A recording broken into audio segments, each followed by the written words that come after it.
Hello, everybody, and welcome back to The Scoop on K-State, a show about the K-State journey to become a next-gen land-grant university, featuring insights and stories from Wildcats leading the way. I'm your host, Adam Walker, President and CEO of the K-State Alumni Association. Our guest today is Dr. Ernie Minton, who serves as Eldon Gideon Dean of the K-State College of Agriculture and Director of K-State Research Extension. In his role, he's focused on advancing the college agricultural legacy as one of the nation's top academic programs, and K-State's research extension mission through research, outreach, engagement, and of course, economic development. Prior to being named Dean in 2019, Ernie spent 25 years as a faculty member in the Department of Animal Sciences and Industry, and effective July 1, he'll transition into a new role where he'll focus on funding the needed for the Ag Innovation Initiative, collaborating with the KSU Foundation to engage with stakeholders, partners, and donors. Along with KSU Foundation, his vision of integrating innovative programmatic approaches with state-of-the-art facilities has already driven substantial philanthropic success for this project. And we're excited to share more about this and so many other areas of growth related to operational excellence of K-State. So, Ernie, welcome. Well, Adam, thank you very much. It's great to be with you. Yeah, it's great to have you. So, let's talk a little bit about what I just mentioned. So the Ag Innovation Project, this is a $210 million plus project, largest infrastructure ever, undertaken at K-State. Right. So talk to us about what it is, the overview, and kind of where we're at with the project. Happy to do that. I'm gonna back up just a little bit to the few years leading up to the initiation of the Ag Innovation Initiative, just to set the context. There's a tremendous amount of backlog of deferred maintenance across the entire United States, so it's not just a K-State thing. We were associated, K-State and other land grants, with a 2015 study that documented that deferred maintenance. That study was updated in 2020 as we were considering maybe the federal government leading infrastructure efforts and so forth. And so that helped us actually be prepared for what actually the projects that actually went into the Ag Innovation Initiative, because we had quantified and sort of ranked what projects that we would do if we had the opportunity to do that. So really, there are three main construction areas. The first one, the one that will be completed first is the Bilbrey Family Event Center, which is just north of Kimball, up on the hill by the Stanley Stout Center, which will open later this fall. And then also on Kimball is the Agronomy Research and Innovation Center. And then the third construction site, just really right across the road here, Mid-Campus Drive, from where we are currently in the studio, the Global Center for Grain and Food Innovation, but also significant renovations to Call and Weber Hall. So those are anticipated to complete. The Global Center probably in the fall of 2026. Some of the renovations might in Call and Weber might string out a little longer than that. But those are the main construction projects, and then eventually Schellenberger Hall and the associated Feed Technology Hall will come down. But yeah, 210, and as you know, in today's times, that construction costs can continue to rise, so we could probably do more. But yeah, that's where we're at. It's going to be a great project, though. Yeah. We're really very proud of it. I mean, and you bring up a good point, the background. So, not that only an issue here, but across the United States, deferred maintenance, and the fact that you had a plan moving forward before this even, became a thought. So you laid the groundwork, as dean, to begin to think about, okay, when this day comes. So I think that's really important too. Well, you guys did that. Sometimes you feel, you feel like it looks like maybe you were forward-looking. Maybe we were. We're always a little lucky too in terms of timing, but yeah, I'll have to say though, when I was early on in my dean's days, reminded frequently of the internal challenges of Schellenberger Hall. Mm-hmm. And I want to say, though, publicly, or at least on this podcast, that this is in no way a reflection of Dr. Schellenberger at all. His name is on the building to honor him, and we have gotten so much good out of that building going forward. But like so many land-grant universities, we had a great deal of construction in the 1950s and 60s, and of course that ages them right away. 60, 70 years of age, and so they're mechanical, electrical, plumbing, etc. They're just getting to the end of their lifespan. So we prioritized what we'd do first if we had the opportunity to find the funding to do these projects. Yeah, that makes sense. So, as you said, a couple come down, several will go up. Yep. Let's talk about some of those facilities you just mentioned. So the Bilbrey Family Event Center, just drove by that today.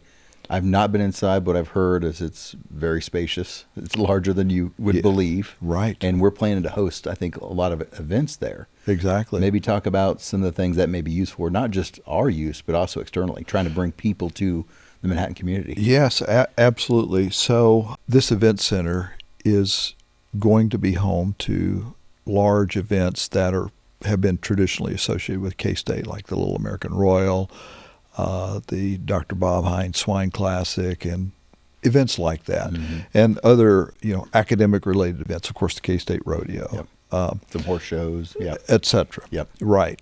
So we'll have internal things, and those will be prioritized. But also, the vision for that complex is to make it a regional center for attracting events.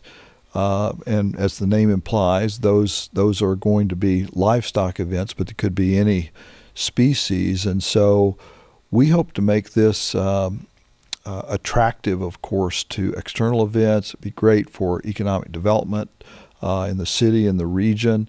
It will bring visibility, quite obviously, to K-State. The Department of Animal Sciences and Industry is the most obvious affiliated department. But really, that's part of our mission too, to reach out to communities, be useful to communities, and something that promotes the public good, and obviously showcase K-State to youth who we hope will end up here as students. Yeah, that's important. And you mentioned the complex right next door. It's going up. You can see the steel, so it's going to be very exciting. So absolutely. Absolutely. Let's talk a little bit about, K-State's built on engagement, right? Land-grant university. It's meant to be in every county. So we're going to talk a little about research and extension. And that's obviously an important component of the next gen strategic plan. So maybe expand on how this aligns with our strategic plan of the next gen K-State and engagement across the state, and just what that looks like moving forward. Right. Just for clarity, engagement is really it's not a concept that we just dreamed up. As a matter of fact, the Higher Learning Commission accredits K-State, and one of its criteria is that K-State shall be an engaged university. So that's community engagement, collaborative partnerships, and even promoting engagement to our students. And of course, we have applied learning expectations as a part of our strategic plan. But back to the community engagement piece, this is really part of what we do with our extension work, but it goes beyond that as well. Traditionally, extension does involve us in communities to a certain degree in healthcare, but also, of course, we know about 4-H programs and those kinds of things. But engagement gets us into areas associated with maybe child care, local health care, broadband access, those kinds of things where we can help.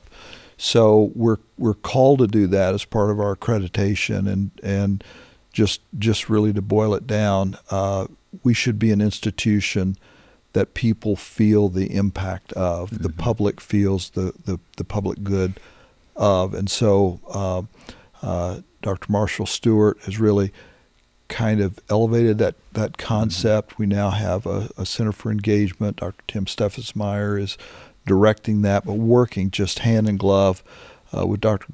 Greg Hadley, the Director of Extension, to make sure those concepts and those programs are moving together as we incorporate those into our next gen strategic plan. Yeah. So we want to be, Marshall says to own the state, and what he means by that is because of our level of engagement, we're recognized as a valued partner. Yeah, absolutely, especially since we have that network out there.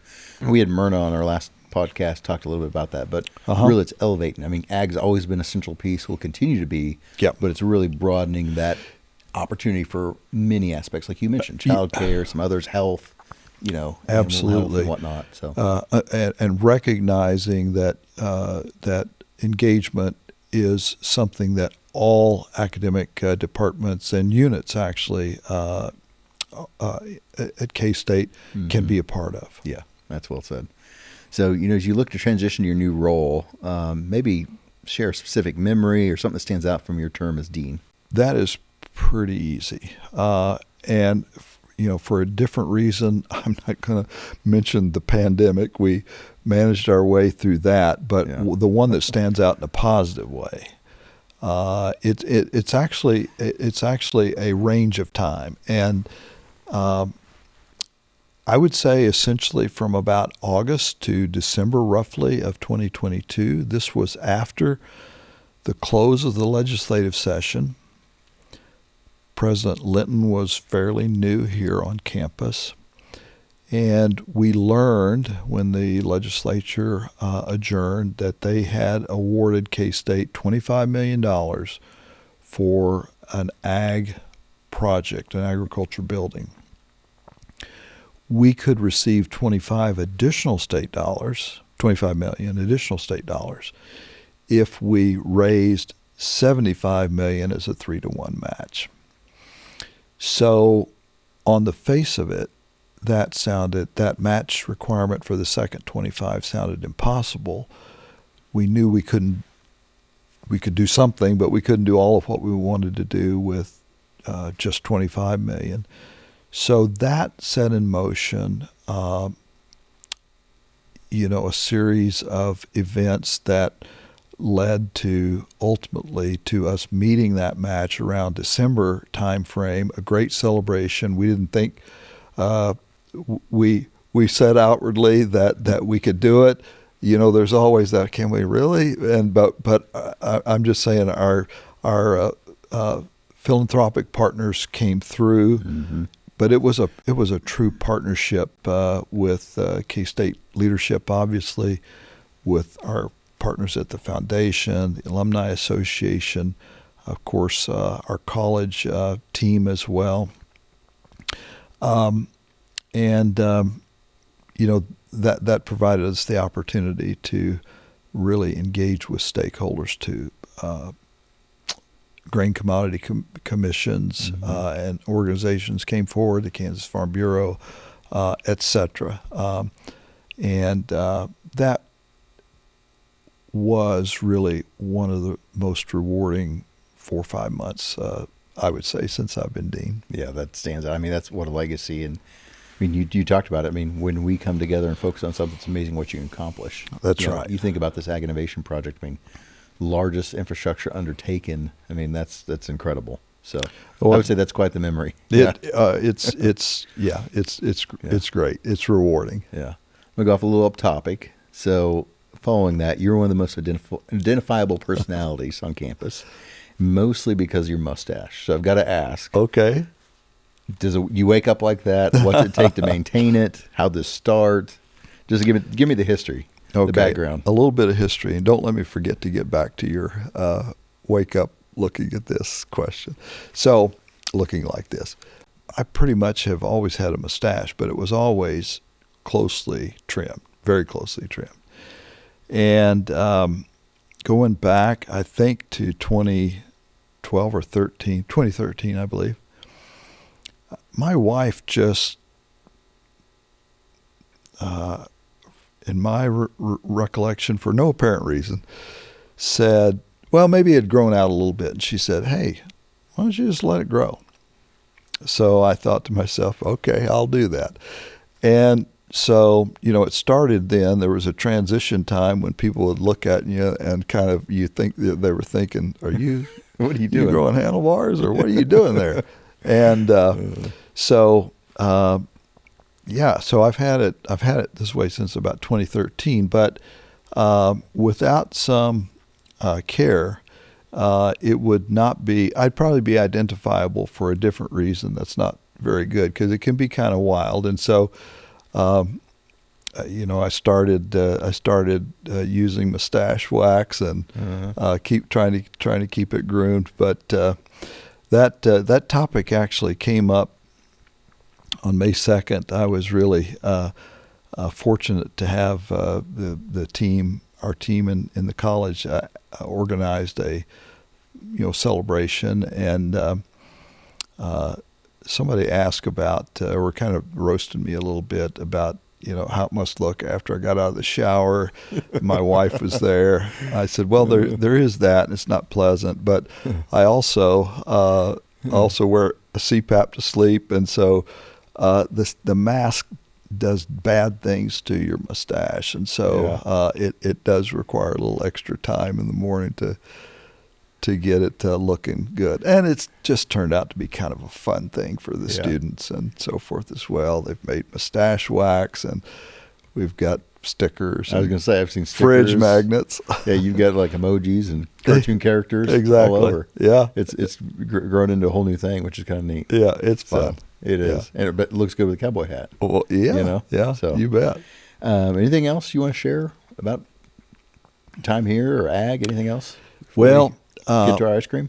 I just want to, express sincerely what a privilege it's been to be the dean of agriculture at a school where agriculture and in a state where agriculture really, really matters, and hope that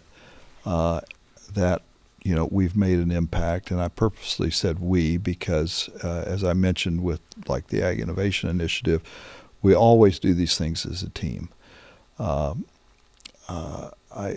try to be thoughtful in terms of leadership decisions, quite obviously, but that's been particularly rewarding. Yeah, well stated. So, before we get to the favorite part of the podcast, which is the scoop on K-State, we're going to talk about ice cream. Yeah, Call Hall recently closed.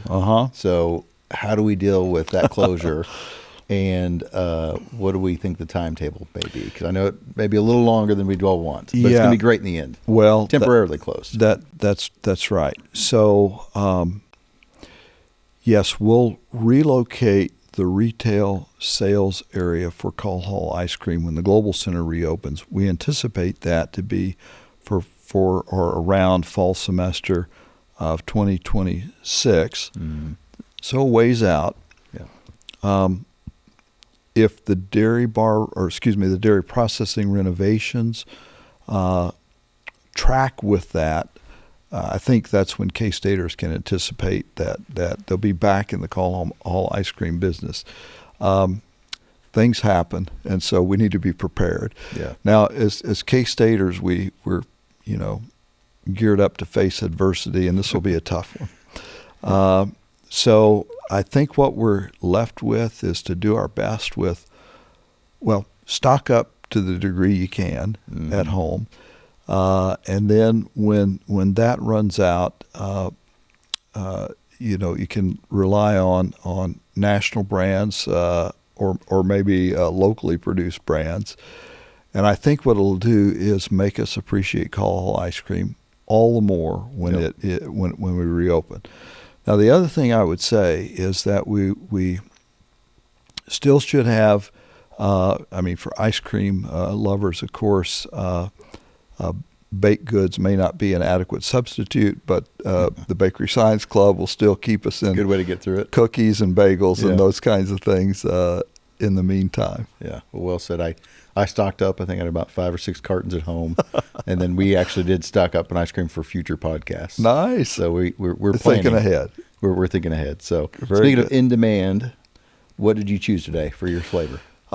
butter pecan, and what that really goes back to is when I interviewed here at K-State, on the verge of getting my PhD degree, April 1983. Dr. Don Good was department head, and I'm not sure if he did this for folks that interviewed for all positions, but he took me down to the dairy bar and bought me ice cream. And so at the time, the scoops were generous, but I didn't know that. And so I got two, you would, right? Why not? and so I suspect, I consumed probably a day's worth of calories right there in that. But it goes back to my interview, which started my time here at K-State. And it sold you on it. And butter pecan has always been a favorite. Now, I will add one other thing. Now when I go in the dairy bar, I'm most likely going to get a chocolate malt, a traditional one with vanilla ice cream and chocolate sauce. White milk, and of course the malt powder, and it just tastes so good and reminds me of the old soda fountain malts you could get. So I love that. Well, we can't wait till that reopens, and you bet we can be sharing that again. So Ernie, thanks for everything you've done for over 40 years. What a legacy. So glad you're still going to be at K-State, but thank you for joining us today. Adam, it's been a pleasure. I've enjoyed it. Thank you so much. Absolutely. And that wraps up another episode of The Scoop on K-State. I'm Adam Walker, President and CEO of the K-State Alumni Association. I want to thank you for watching or listening to our show. Until next time, be sure to share this podcast with your friends and family and select that follow button on your podcast app so you'll never miss another episode. On behalf of the K-State Alumni Association staff, we're proud to be your connection to campus. We value and appreciate your ongoing support and membership. If you're not currently a member, please consider joining. And of course, Ernie, go Cats. Go Cats.